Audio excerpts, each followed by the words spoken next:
Idag ska vi ut och trolla gös.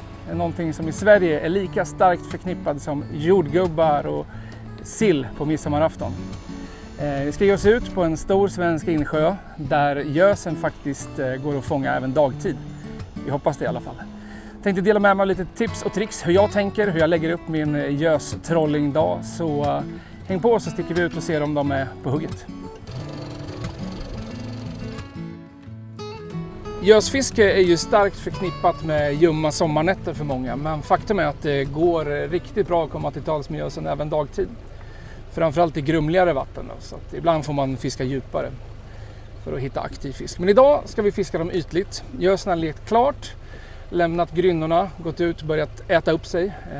Förmodligen möter det upp benlöjan som är på väg in och ska leka, som går en ond bråd död till mötes. Det fina med gösfiske är att man kan ju göra det precis på den nivån man själv önskar. Själv började jag med ett spö och en roddbåt och det är ju fantastiskt, framförallt stilla nätter. Men idag ska vi fiska med 6 spön. Man kan ju såklart utveckla det hur långt man vill, så långt åtminstone som vattnet tillåter. Men vi ska fiska 6 spön, vi kommer fiska ytligt över 8-10 meters djup. Rätt så fort för att vara gösfiske faktiskt, för min smak. Och anledningen till det är egentligen ett tips som jag fått från vår kollega och Okuma Pro Angler, Henrik Lindgren, som är en riktigt skicklig gösfiskare. Jag gillar att fiska sakta, han gillar att fiska snabbare. Han har haft väldigt bra resultat, så vi får se. Vi kommer testa båda. Förmodligen har han rätt och vi kommer få fisk i högre farter än vad jag är van vid.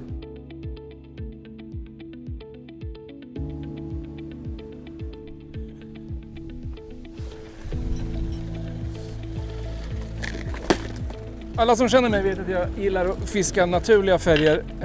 Det är mitt förstahandsval i nästan alla typer av vatten. Grejen är att det här är så naturligt som det blir när det kommer till gösfiske. Men skämt åsido, vi kommer fiska mycket grönt, gult, skrikigt. Fire Tiger kommer variera lite olika storlekar. Kanske inte så mycket djupgående till att börja med, utan snarare storlekar. Och det är en grej som jag ser att många kanske inte skraja för, men många fiskar väldigt små beten. Alltså en 18 cm Rapala original, det är en munsbit för en stor gös. Så att man är inte rädda för att testa lite större beten. Syns dessutom lite bättre i vattnet, som här där det är grumligt. Lever om lite, syns lite bättre. Så vi får se om teorin fungerar i verkligheten också. Ja, jag kommer som sagt fiska med 6 spön, så 3 på varje sida med hjälp av ytparavaner då. Så att jag börjar med att släppa alla beten. Börjar på 110 fot, lite drygt 30 meter bakom båten alltså, och se om det är en längd som funkar för dagen. En standard go-to-längd som vi börjar med att testa. Så jag släpper ut som sagt 100-110 fot bak och sen lika mycket i sidled egentligen. Så då är räkneverket ett superbra hjälpmedel. Nu vet jag att jag har 210 fot sammanlagt ute, vilket innebär 100 meter bakom båten och sen 100 fot bakom båten och 100 fot i sidled på första spöt. Så jag kommer fiska ungefär 30 meter brett på varje sida.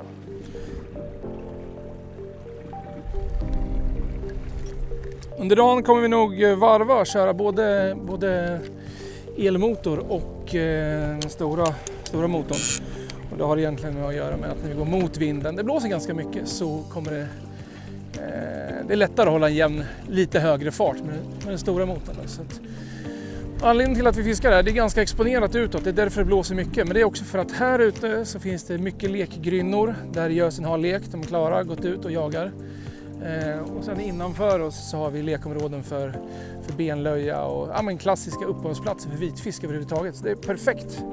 När de är klara med leken så går de ut hit och käkar upp sig under några veckor.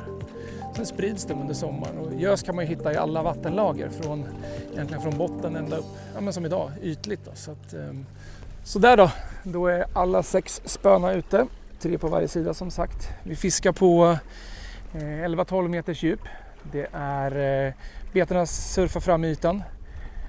Anledningen till att jag håller på att flacka med blicken är att jag vill gärna hålla koll på paravanerna och spötopparna för att se om det hugger. Som jag sa inledningsvis så kommer vi fiska lite fortare än vad jag normalt sett gör. Jag brukar fiska kanske upp till 1,3-1,5 knop. Idag kommer vi ligga på just nu på 1,7-1,8. Kanske att vi smyger över 2 knopsgränsen. Även om jag vet att jag riskerar fortkörningsböter då. Så att vi kommer testa oss fram, leta i det här området. Och det är klart, det finns en logik i att fiska lite snabbare. Det är väldigt mycket bete i vattnet. Och ett bete, en wobbler som rör sig snabbare, skapar mer tryck i vattnet, mer uppmärksamhet, låter mer, hörs, syns mer och triggar gösen då helt enkelt. Eller alla rovfiskar egentligen. En sak att tänka på som jag ofta bär med mig i egentligen i allt fiske, det är att fiska där vinden ligger på. Så här år så trycker det in varmvatten och med varmvattnet så kommer växt- och djurplankton och så kommer betesfisken efter. Och därefter kommer såklart rovfisken. Så det känns som att det bara är en tidsfråga innan det hugger. Egentligen tycker jag redan att vi har väntat lite för länge, men vi får väl se.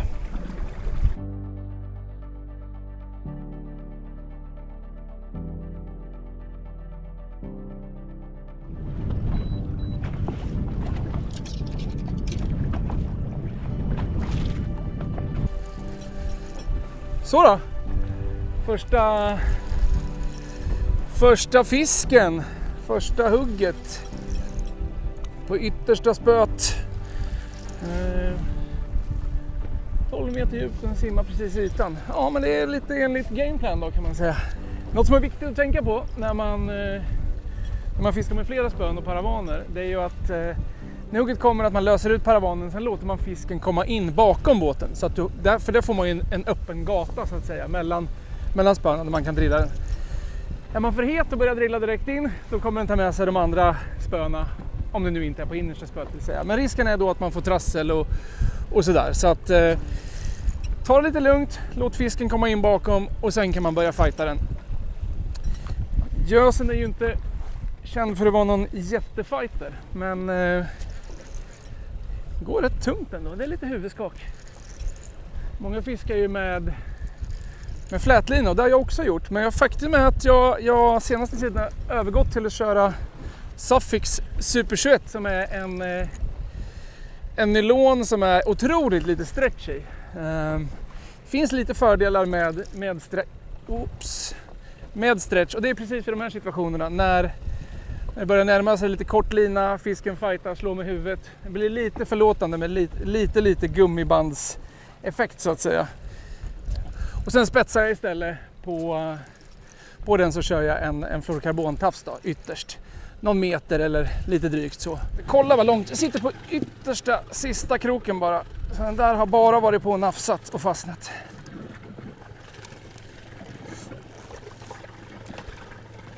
En av de sämre hovningar jag har gjort får jag säga. Men gick i vägen. Gösen är ju ingen sprinter.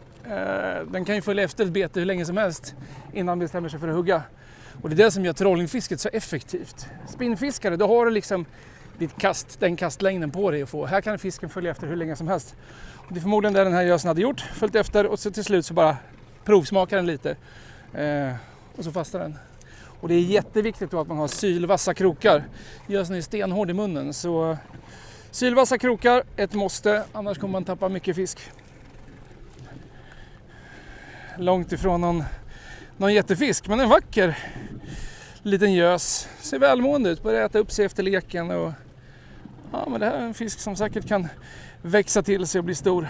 Det här är en lagom matfisk egentligen. Nu kommer vi släppa tillbaka den här. Men ska man behålla en fisk för att äta, vilket jag tycker man ska, görs en fantastisk matfisk, så är det här en lämplig storlek. De stora är ju superviktiga att släppa tillbaka i och med att de har så bra gener för populationen vidare. Men den här lilla rackaren släpper vi tillbaka. Tackar för fighten. Så. Kul! Nu är vi i alla fall igång. Första fisken är som bekant alltid härlig att få.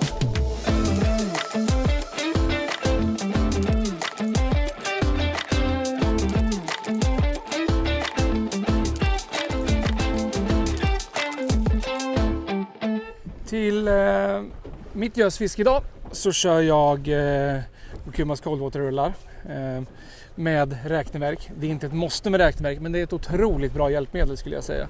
Du får full koll på släplängder och på vilken längd fisken hugger då. Och även om du kör ett djupgående bete så får man också en indikation på hur djupt fisken står.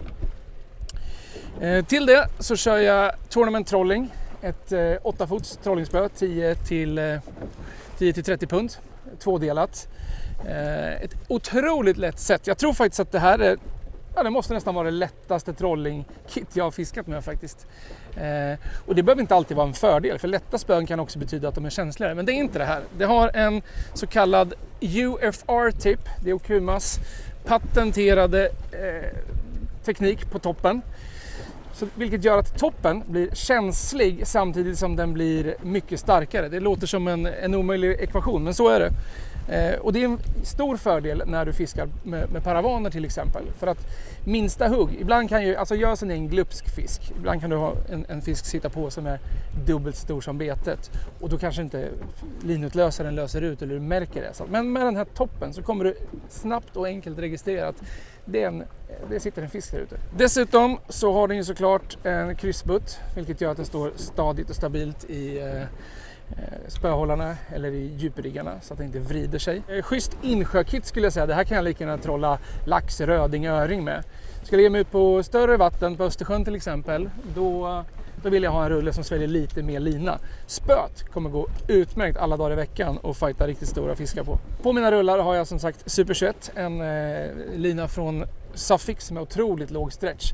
En annan fördel med den är att den är också väldigt nötningstålig. Ofta sätter man linutlösaren på ungefär samma avstånd från betet. Och då är det ju alltid en risk att man får en nötningsskada från linutlösaren. Men det får man inte på den här, den är supertålig. Har ni några frågor kring spön, rullar eller beten eller förslag på vad vi ska ut och fiska, så använd kommentarsfältet. Vi svarar så gott vi kan, så fort vi kan. Så använd det, det är ett bra tips.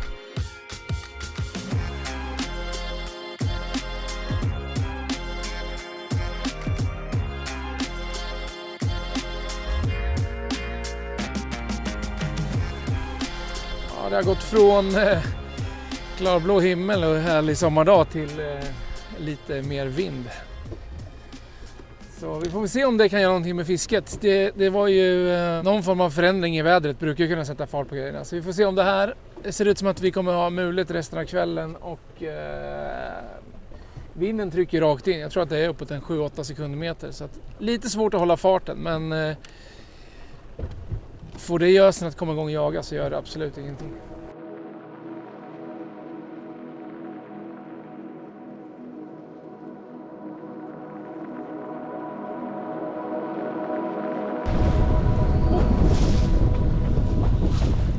Jag sa precis till Jonathan att det finns fisketips och så finns det fisketips.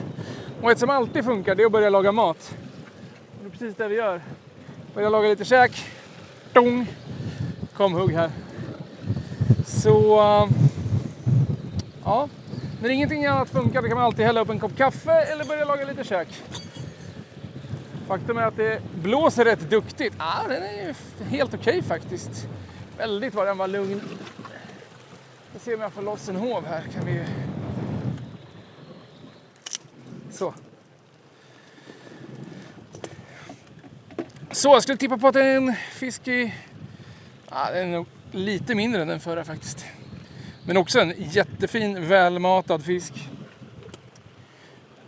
Tog en Fire Tiger-färgad Scatterwrap Husky, 13 cm. Det är ett bete som gösen fullkomligt älskar. Den har ju en gång som en flyende betesfisk när den far fram. Snyggt! Kul! Så då, det var i alla fall någon förändring med vinden och att solen gick i moln. Så vi får väl se om det faktiskt är så att det kommer igång och nappar lite mer. Jag hoppas på det. Om man vill använda beteslås eller inte, det är en smaksak såklart. Jag gör det på de här. En del väljer att knyta direkt. Jag kör gärna beteslås, jag tycker det är ett smidigt sätt att byta. Det som är viktigt att tänka på är att ta ett beteslås som är rundat. Så att betet får möjlighet att vandra i låset så här. Så att den får, på så sätt så får en optimal gång.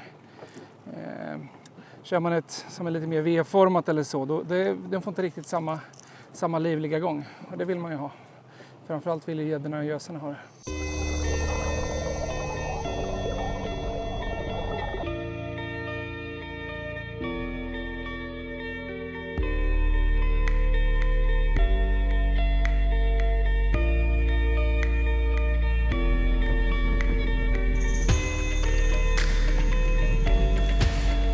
börjar närma sig här. Alltså jag brukar tänka så, eller jag gör så att när fisken närmar sig så släpper jag alltid lite på bromsen. Och det är det som är så skönt med en broms med lättjusterad, som är lättjusterad. För att om fisken nu skulle rusa på kort lina så har jag dragit ner den så den faktiskt kan ta lina.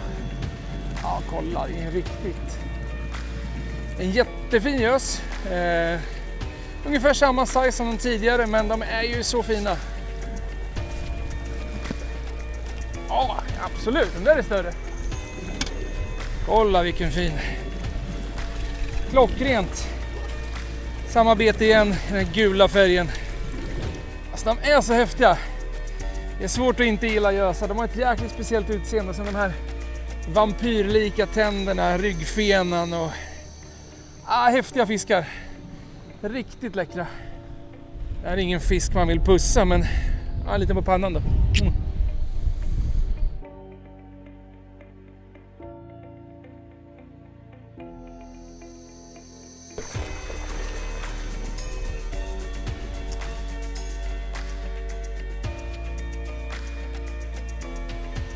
Ja, faktum är att det har börjat blåsa ännu mer. Vi har faktiskt gått i lä bakom en ö för att plocka ihop, bryta och åka mot rampen. Det börjar bli rätt sent. Även om det är ljust ute, och det är ju det under svensk sommar, så det är superhärligt. Det är ju alla möjligheter i världen att fiska nästan dygnet runt faktiskt. Jag har haft en jättekul dag. Jag hoppas att det har gett er någonting också i form av tips och tricks när det kommer till utrustning och teknik och sådär. Är det något ni funderar över så lämna en kommentar i kommentarsfältet här under, så ser vi till att svara på det. Ge gärna en tumme upp om ni gillar det. Se till att prenumerera, för det kommer komma massor med coola, spännande, intressanta grejer här på kanalen. Och framförallt se till att fiska riktigt mycket i sommar. Det finns inget bättre.